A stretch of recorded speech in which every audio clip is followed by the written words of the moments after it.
Well, I just want to say my name is Tara. I'm with physical therapy. I am here to talk to you today about things to do before surgery, what's going to happen right after surgery, and the goals to get you home. So the 3 things everybody wants to know about. First off, you would have gone to your PACE appointment. You will have gotten your joint book, which is a spiral binder like this. And then you would have gotten a 2-sheeter that looks like this. It talks about your home setup, how many steps you have, things like that. Yours is a little bit more fancy. It has a border around it, and then some stuff at the bottom as well with your name. And the second page is recommendations, goals, or things that we would prefer that you would do before you actually have surgery. I have found working here that if you follow these guidelines and things, life will be much better for you after surgery. So I want to highlight a few of these things. I'm not going to go over all of them. So we'll just run through a few of these. First off, if you have more than 1 step in a row at home, so step, or you cannot fit your entire walker on each individual step, I need you to have a railing on one side. So the importance for that is you'll use your walker on one side, the railing on the other side. If you don't have a railing, you have to use your coach, their hand or something like that to help you with the steps, and sometimes you can push a little too hard on them. A railing is more sturdy and attached to the wall, so likelihood of you both getting injured is a lot less if you have a railing, because we always need somebody else to help us with our cooking and cleaning. So if you can have them help you, not so much with the assistance of being a railing, but with your things like that, that would be much better. So more than 1 step in a row, a railing would be to your benefit. Okay? The next part is I'd like you to figure out where you're going to sit when you go home. So that sounds kind of funny, but I want you to walk around your house and look at the chairs that you have and figure out where you're going to sit. The whole purpose for that is one of your precautions is that you cannot bend past 90 degrees. So this angle between my leg and my body here needs to be less than 90 degrees. So if you take a square or something like that to put it there, has to be less. If I put a ball on my leg right here and let it roll off the end, then I'm okay. If I put a ball on my leg here and it just sits there and hovers, that means I'm bent too far. So most of your things at home are roughly around 18 inches tall. We recommend usually about 20 inches or something like that. If you are very tall, you may need taller. If you are short, you might get away with shorter. So just kind of look around for that. The same respect, armrests are always a good thing. So if you have something you can push up from, that will help you. And we try to avoid fluffy things, like if you have a couch or something that you sit down and you sink into, we don't exactly want that because that's going to be harder to get out of bed or out of the chair. The next thing is no recliners. Recliners are okay sometimes, but generally we try to avoid them. 1, recliners slope down in the back, so when you sit down, your bottom kind of goes down and your knees go higher than your hips. You don't want that because that'll break your precaution. You can fill in the void with a blanket or another seat cushion or something if that's where you want to sit. Just make sure that you can sit properly. In the same respect, don't use the footrests right away that kick your feet up, because when you kick your feet up, what goes up must come down, and sometimes when you put that lever down or anything like that, it gets a quick jolt. It won't feel very good on your hip right away. So avoid the footrests initially, and then fill in the void if you want to sit in your recliner. The last thing about recliners is make sure that they don't move when you go to sit down. So if the chair rocks back slightly and forth, kind of glides, you want to make sure it's against the wall so it doesn't glide, or try to find something else to sit in. So check your dining room chairs if you're going to sit at the table for supper, things like that as well, to make sure they work out for you. And next on here is nighttime. So regardless of the fact that you have a joint replacement, most falls occur at night. Most falls occur the older that you get. And then we throw in another thing like having a replacement, and we don't want you to fall. So I say light up your path. If you have night lights available to you or readily available switches, that will make your life easier. So bedroom, bathroom, hallways should all have night lights. Or if you don't like the light in your bedroom, easily flip on a switch next to you, and that will help you light up your way. You might think, I won't forget that I have a new hip, but there's certain things that you forget when you're groggy and you wake up. Also, if it's warmer weather out, summertime, things like that. Sometimes the covers end up on the floor. We don't want you to accidentally trip over those on your way up. So light up your way. My husband laughs at me because I have my house lit up as well, night lights and such. I have a young one at home, and I'm not eating too much donuts right now, so I have another one on the way. I don't want to fall either. So no matter of your age, it's always good to see where you're going at nighttime. In the same respect, put a glass of water, bottle of water on your nightstand next to you, so that if the only reason you want to get up is because you're thirsty from medications, things like that, you can just take a drink of that instead of getting up on your own or having somebody else get up for you. The last thing that I want to mention on here is shoes. At some point, we're going to work with you on shoes. Occupational therapy will want them as well, but we would like them for the fact of making sure that they fit well, stay on your feet, and you can walk around okay. So they do not have to be tennis shoes. So these are tennis shoes. They have a really good grip on the bottom. They don't have to be that way. I do want some type of grip on the bottom, so they're not smooth like your Keds or something like that. They actually have a little bit of a grip. They don't actually have to tie on either, but I don't want them, if they are slip-ons, for them to go on, kick your feet all around. If they go flying, leave them at home, find ones that stay on your feet. So make sure you have good supportive shoes. We won't use them the first day, but we'll use them eventually. If you have specific shoes that you need for things like you have support in them and you need to wear them all the time, that's fine. Just let us know and we can wear them throughout our treatment sessions together. Okay? So good shoes. Same thing, they have those new shoes out that have balance, quote, what do I want to say? They have the rocker bottoms, they have a bubble bottoms, things like that, that test your balance. Don't think about bringing those, leave those at home. We don't want those here. Your balance is already compromised, so we just need some good shoes to work on, okay? So that's it for this second page. Please read through everything on it. You have it with you. All those things will help you in the long run. The first page now, this talks about your home setup. What I've come to find out is that after surgery, you're a little groggy and your coach is a little groggy, and so answering these questions becomes a little difficult.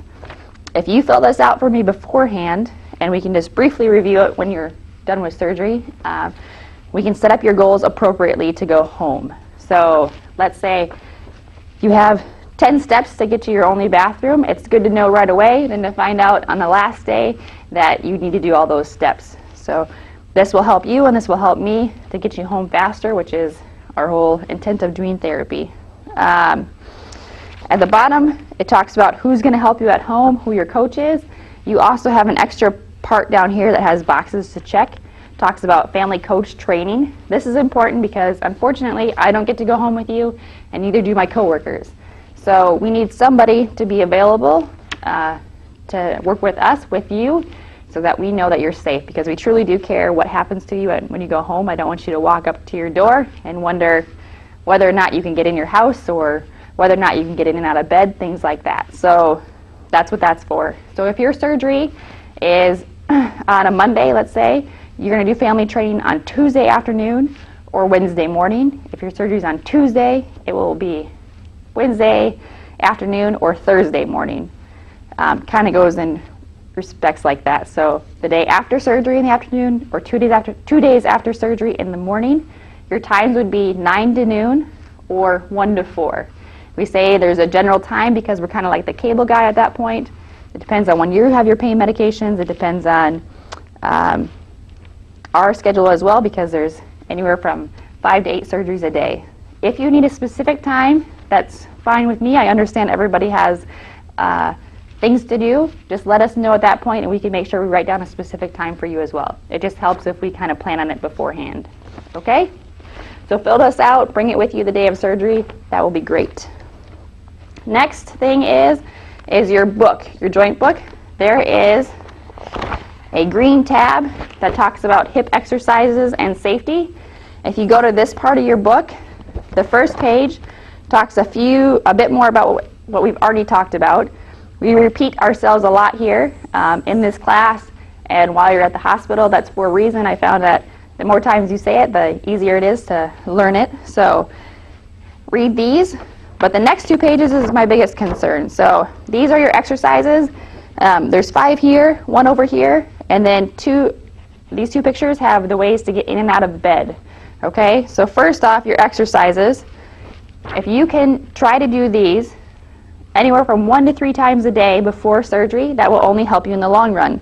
Because right now that hip is pretty weak, so we want to get it stronger. And by doing these exercises, that will help. Now, I do realize you have an old hip. That's why you're coming to us, to get a new hip. So if these cause you an excruciating amount of pain, then please do not do them. Or just do select few. Usually these top 3 are ones that everybody can do without problems. The rest of them may cause you a little bit more pain. So if they don't hurt, don't worry about it. If they feel okay, then do them and get a little bit stronger before surgery. When you come here, we will do them the day of surgery. Everybody does them 10 each, and then we'll do them 2 times a day while you're here. And when you go home, you will do them 3 times a day, 10 each, okay? Now the second page that talks about how to get in and out of bed. Everybody thinks that this isn't, why would that be a problem? But besides that thing where you cannot bend past 90 degrees, you cannot also cross your legs. So you can sit like I am with my ankles crossed. However, you cannot sit with your knees crossed. So you can't sit like this, only like this. Make sure your knees are apart. Now that applies for bed, in and out of bed, because some people like to lay down on their side to get into bed. And if I lay down on my side, my legs are going to automatically cross when I try to get them into bed. And that's what we want to avoid, okay? Your last thing that you cannot do is you can't twist. So if I'm standing or I'm sitting and talking to somebody and they're behind me, I don't want to turn to see who they are. Or if I'm standing, I don't want to turn all the way around to grab something either. Now, as far as the bed is concerned, same type of thing. If I lay down on my side and I go to roll over, I'm going to usually leave my legs behind and turn my upper body, or the other way around. So we don't want to twist. So this will be the way to get in and out of bed. I would suggest trying it now and practicing it now so that you get used to it. To go over that with you a little bit, if you back up to your bed and you sit down, I'm like this. Now, mind you, my bed is very skinny and small, so it's going to be a little bit different. But you back up, you sit down, you're going to turn your body so that it's kind of sideways a little bit, so my head is going down here. And at home, we'll practice whatever side of the bed you get in and out of. At home, we'll practice at the hospital. So if you normally get in this way, we'll try it this way. If it doesn't work out, we'll try the other way. So angle your body. You're going to lift your one leg up into bed first. Keep turning a little bit here, but I'm not twisting. Get my other leg up, and then I can lay on down. So if I'm laying here and I'm going to get out of bed, then I kind of move my legs towards the edge, my upper body away from that side. Keep pushing, and then I sit myself on up. Okay? That's the general way of getting in and out of bed. We'll practice it, like I said, here, but if you start doing it now at home, that will help you out. Okay? So those are the main things before surgery. After surgery, our plan is you go have surgery, then you go to recovery for a little while, then you come up to zone 31, the orthopedic floor, and at that point, they call us on these little machines that we have around our neck, and it says, patient going to room 3102, and at that point, I will know that it's either you or another person up for the day, but I have your name with your room number next to it, and so I know to mark that time. So if I look at my watch and I say it's 10 o'clock, that means that that's you. At about 11:15, 11:30, physical therapy can actually come work with you. So roughly an hour and 15 minutes, hour and a half after surgery, expect to work with therapy. If we end up being a little bit late, just consider yourself lucky and take an extra little bit of a nap. But almost everybody gets seen day of surgery. It's rare that we don't see you. The only reason would be is a medical condition, or for some reason we're not there that late. But I generally stay late on Monday nights, and we have somebody else who stays late on Tuesday nights. And so those are the basic 2 late nights of the week, and that's when our spouses get their kid time. Otherwise, the rest of the week, you're generally back before we leave, or we will have figured it out by that point who will be seeing you, okay? So expect us soon after surgery. what we're going to do is we're going to go over that sheet that you filled out for us that talks about your home setup. Then we're going to go over the exercises in the book that we already did, that you've been doing at home, hopefully. And next, we're going to practice that bed mobility to get yourself to the edge of the bed. And since we're at the edge of the bed, we might as well go for a walk. Our goal is to walk at least 30 feet your first time. So that's from the bed to the carpet and back to bed. If you can't get quite that far, that's okay, because nursing will get you up 2 more times that night. And if you can go further than that, that is perfect. We'll go further. There is a certain amount that I won't let you go because I don't want you to get too painful that you can't do much the next day. So it's kind of an intermediate type of thing. The good news is if we get you up, you can generally go to the bathroom, which is what everybody wants to do as well. So if you're feeling nauseous, let me know. We can always bring a bucket along with us. I know it's not the most ideal, but sometimes getting moving will help you feel better. Or we can tell the nurse, and sometimes there's something she can give you if that's available. If you're feeling lightheaded as well, please let me know. I'll check your blood pressure, make sure that's okay. If that's okay, we can always follow you with a chair as well to make sure that you're safe. But there's always somebody with me when I'm working with you that first time to ensure your safety. So that's our goal for the first day. If you are a rapid recovery, you'll be seen twice that day. Otherwise, if you don't know what I'm talking about, then it's just once that day and working twice with nursing on walking. The next part is the next day we'll see you twice that day, and you'll walk with nursing 2 times at night. And the third day we'll see you once or twice depending on what you need, and then your goal is home. So if surgery is Monday, plan is home Wednesday. Surgery Tuesday, plan is home Thursday, that type of thing. If you are needing more assistance than that and requiring to go to a care facility or prolonged recovery, then we'll have figured it out at that point, and we'll continue to work with you until you go there. So that's our plans for right after surgery. Now your goal is to get home. Those are important things, right? So your first goal is to walk 150 feet. When you do get to our floor, 150 feet would be our long hallways in the hospital here are about 200 feet. So 150 is a little bit less than that. That's your first goal, is to walk all of that at one time. Not the first day, maybe not even the second day, but by the time you leave, that's your goal. So the last part kind of is for you to be able to recall your precautions. So those 3 things I've talked about, you remember them BLT, so no bending past 90 degrees, no crossing your legs, and no twisting. We'll hang a sign at the end of your bed that has them on there as well, and we'd like you to be able to tell us what those are before you leave. And then obviously be able to do your exercises by yourself or with the assistance of your coach for home. So those are the big things. Those precautions are very strict for 3 months, but to be remembered for a lifetime. So take that for what it's worth, and if you have specific questions regarding those precautions, please feel free to ask your doctor or ask us when we get here. We can try to find those answers out for you, okay? My last part is for you to show you how to use the walker and how to use the steps. So the next part of this is, as far as the walker is concerned, everybody starts out with a standard walker. So this walker has 4 points on it, no wheels. We want everybody to start out this way. Now, it doesn't mean that you're going to stay with the standard walker. It may mean that we're going to put wheels on the front. I just can't tell you right now which one you're going to be. So everybody starts out with 4 pegs, and eventually you may get wheels. So if you're borrowing your walker from somebody, then I suggest that you ask them if they have the wheels for the front. If you are purchasing a walker, I would get one that has wheels for the front and one that has pegs so we can switch it out. If you do not have a walker and you need one, we can always get you one when you're here. So don't worry about it. If you need one, we'll get it here. And then as far as the height is concerned, if I stand up nice and tall inside my walker and put my hands at my sides, my wrist is falling right where these handles fall. Okay, so I get a nice little bend in my arms. If you're borrowing that walker, make sure that you don't borrow one that is too tall for you and you can't make it shorter, so it's way up here and my arms don't have anything to push through, or it's too short. Sometimes guys borrow their family's walker and it was their grandma's who's 5 foot and they're 6 foot, so then they're bent over like this. We want it to fit your height, okay? So bring it with you at some point during the hospital stay so we can make sure that it fits you. Otherwise, we'll get you a walker while you're here. To use the walker, You're going to stand inside the walker, move the walker to the end of your toes, okay, so that it is a good distance out. Now if I had surgery on my right leg, I'm going to move that right leg into the walker, push through with my arms, and bring my good leg in. So it goes walker, sore leg, good leg.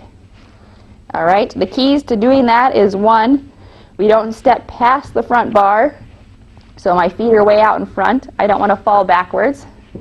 The next part is we don't put the walker too far forward, because I don't want to do a Superman and go flying forward either, okay? So watch for those. And then as far as walking with the walker, you want a nice step into the walker. There's no walking like this, okay?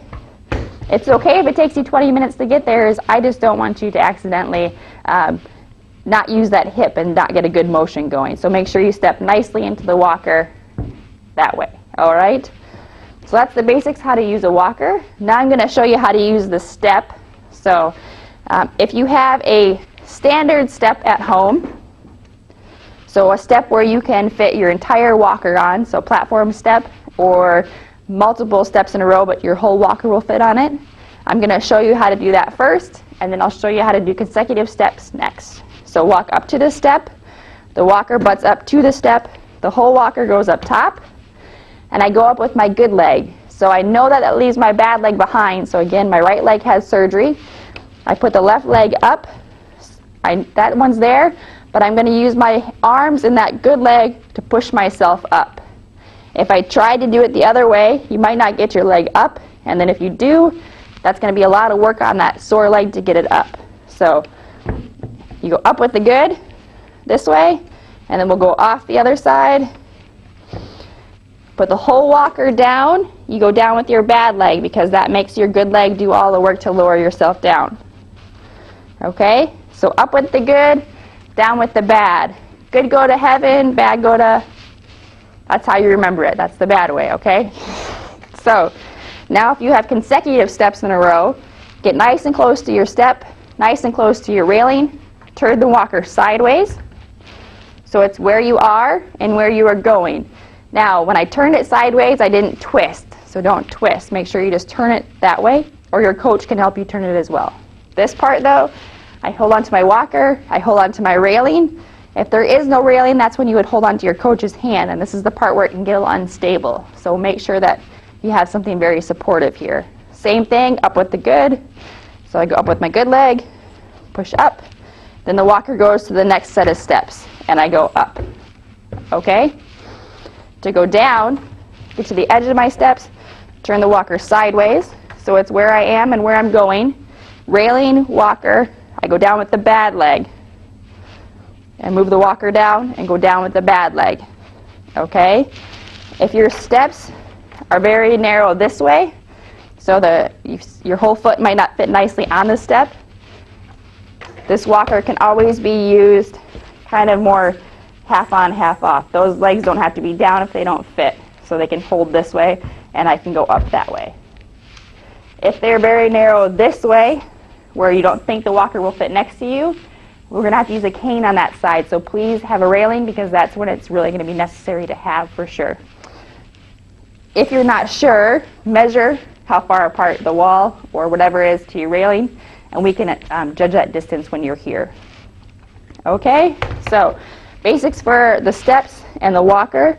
We'll go over all of this when you're here, all of this with you when you're here, so don't worry about whether or not you have it down at this point, but we'll work on it here. So biggest things is, one, we'll see you shortly after surgery, about an hour and 15 minutes, hour and a half.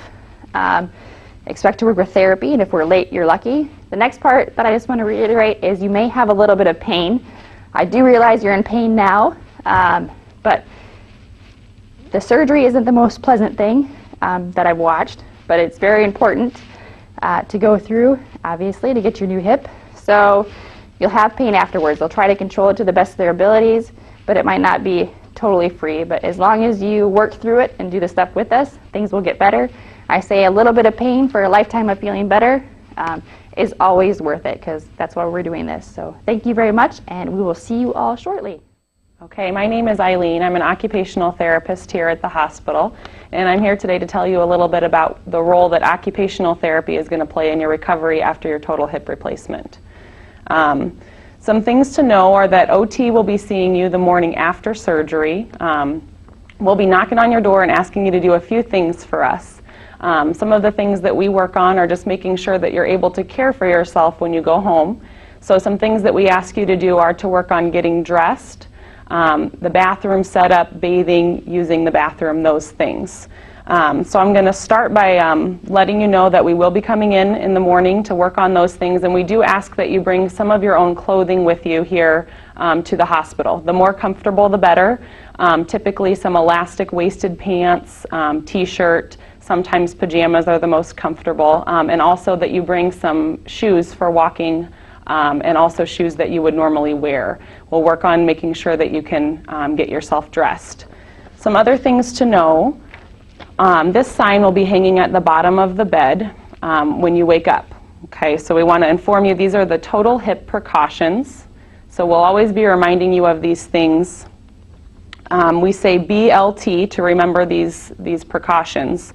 So the first one is no bending past 90 degrees.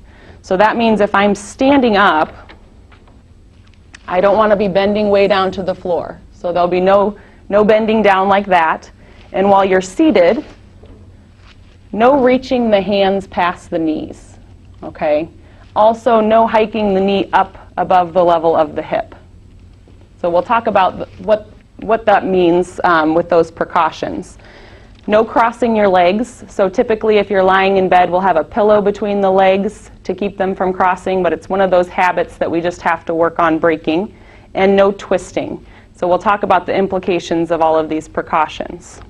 These precautions are going to last for at least 3 months, and again, as Tara said, caution for a lifetime. So I'm going to start by talking about some equipment here. And some things to know before I get started are that insurance typically does not cover any of this equipment. It's an out-of-pocket expense. Okay?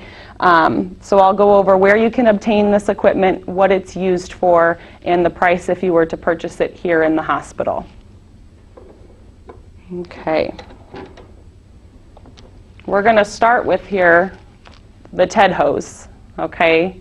So this is, everyone will be wearing this after surgery. They're worn to prevent blood clots, and they're worn 23 hours of the day typically. So they can come off once a day for 60 minutes or twice daily for 30 minutes.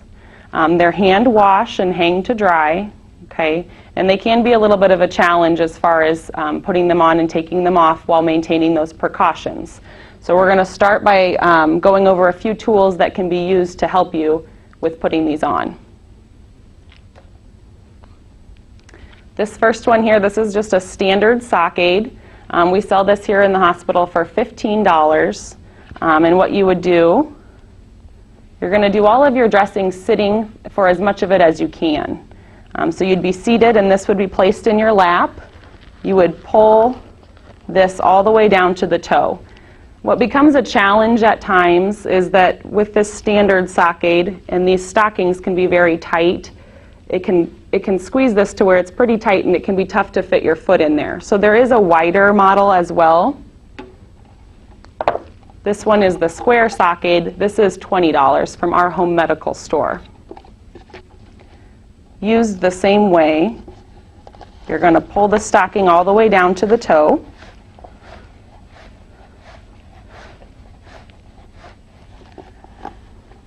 And then you're going to drop this down to your foot while you're seated. And you'll slip your toes in all the way to the bottom and you're going to pull up on the ropes and it'll pull the stocking onto your foot.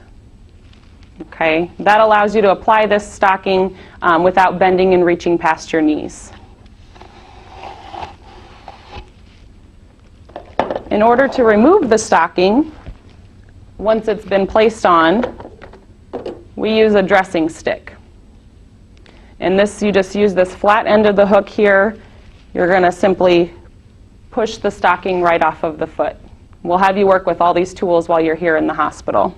This can also be used for pushing pants or shoes off as well. So it's kind of a nice tool that we use for a lot of different things. Comes in handy with the TED hose.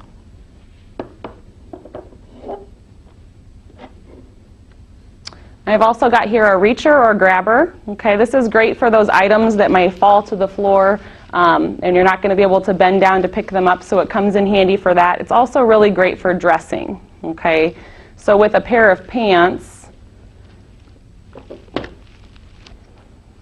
you would grab them,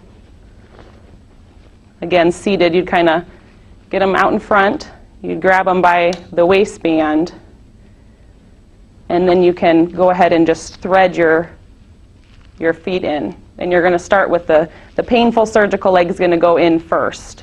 And then once these pants are pulled up above the level of the knee, then at that point you can use the hands, once it's above your knee, to pull them up the rest of the way.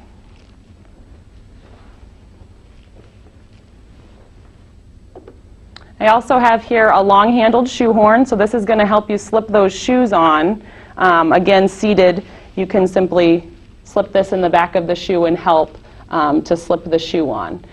If you do have a tennis shoe, sometimes those are a little bit tight and tough to slip into.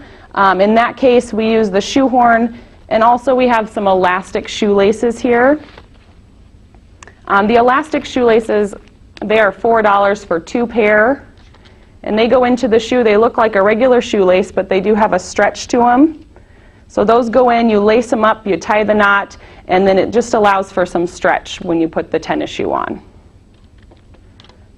So these 3 items that I talked about here, the reacher, the long-handled shoehorn, and the dressing stick, these are all sold together in a kit at the hospital, and this is called the Hip Kit, and that's sold for $25. Okay? So as far as getting some of this equipment once you're here at the hospital, you are able to order this equipment right from your room through our home medical store, but you do have to have payment at the time of purchase. So a lot of times when we have you come into the hospital, we tell you not to bring any of your personal belongings or money or payment. So if your coach is going to be here at some point throughout that stay, if they could provide payment, then you could purchase this equipment at the home medical store. That being said, there are lots of other places that you could get any of this equipment as well. So we do encourage you to look, being that insurance does not cover these items. There are a couple of lending closets locally here that we can help you get in touch with to get some of this equipment at no charge as well. So just let us know if that's an issue for you, and we can help you get the equipment that you need. Okay. I've got a couple other things here. This is a walker basket. So this just attaches right onto the front of the walker. And there's a plastic liner in here. This runs $25 from our home medical store. And what's great about this is if you're going to be home alone at all during the day and have to get yourself something to eat or drink, this really comes in handy for carrying items. It's not always essential if someone's going to be with you during the daytime, but if you know you're going to be alone and have to do those things on your own, it does come in handy, being that you'll have the walker and both hands then are occupied when you're moving. It can be difficult to carry items. Okay. What we'll talk about next is showering and some things about getting into the shower. Right, I have right here Glad Press and Seal plastic wrap. This is sold next to the Saran wrap in the grocery store, and it's different from the Saran wrap. You want the press and seal kind. It's sticky on one side. This is what we're going to use to make sure that your incision remains dry during showering. It's absolutely fine to get into the shower. We just don't want that incision to get wet. So this goes over the top of the dressing and helps keep the water out. Runs about $2.75 at the grocery store. So if you're out and about, you can go ahead and pick that up before the surgery. With showering, everyone's going to have a little bit of a different setup, and so today I'm just going to give you some guidelines based on some common setups, but we will ask that you let us know as much as you can about your particular setup at home once you're here. That way we can practice as close to your setup as we can. So a few things to know with the shower. A walk-in shower is typically pretty easy as far as getting in and out of. A lot of people are able to just go ahead with the walker and negotiate that little bit of a step up that there can be in the walk-in shower. Some people like to have somewhere to sit down during the shower, and that's fine. There is a couple different seats out there. This one here is just our standard short tub bench. This goes into some showers okay, but what can be tricky about the walk-in shower is it's small, and so there's not always room for something like this. It is a consideration though. We do ask that you would avoid some of those built-in seats in the walk-in shower that can be typically very low and slick surfaces. If that's your only option, you might be better off just standing in the shower. The tub shower can be a little bit of a challenge. We don't want you stepping over the ledge of the tub right away. So we use a bench in order to get in there, or we ask that you sponge bathe. The reason we don't want you stepping over the ledge of the tub right away is that you're just not going to be strong enough right away is the main thing. So what we say as a guideline is that if you are still using your walker on a regular basis, you shouldn't be trying to step over the ledge of that tub, okay? In order to step over that ledge, you have to be able to support all of your weight independently on each leg long enough to safely negotiate that step, okay? So that can be a little bit of a test too. If you're able to do that long enough and safely, you may be able to step over the ledge, but typically not right away, okay? So I'm going to talk about a couple different benches that we use for getting into the tub shower. Again, this bench here is our standard tub bench. All four legs will fit into the inside of the tub, and it has a 250-pound weight capacity, okay? That one is available for purchase from our home medical store for $50. And I'll show you. The technique you would use is you'd have your walker, of course, and you would back up to this seat, okay? And you'd go ahead and you'd just take a seat. This is a little low for me.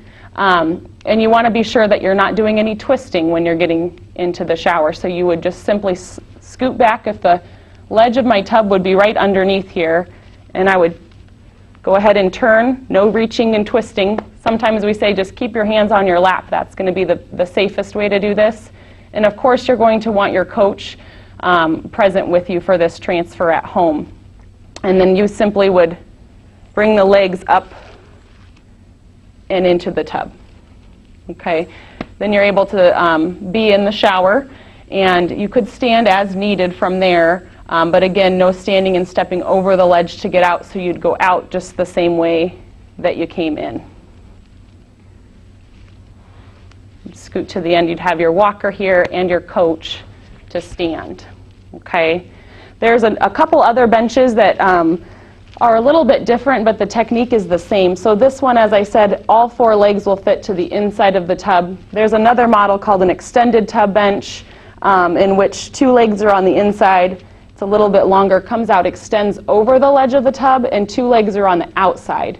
Also, some of these benches have a back on them. The ones that are extended out over the ledge, a little more space, a little more support, and also a higher weight capacity. Of course, it comes with a higher price tag as well. Those run about $100. I do encourage you, to kind of check around garage sales, those lending closets, any of those places if you feel that you will be needing one of these, because they do get kind of pricey. So I always say to keep an eye out for these, or if you have someone you could borrow one from. It's usually more of a temporary thing to use these, so that's always a good option as well.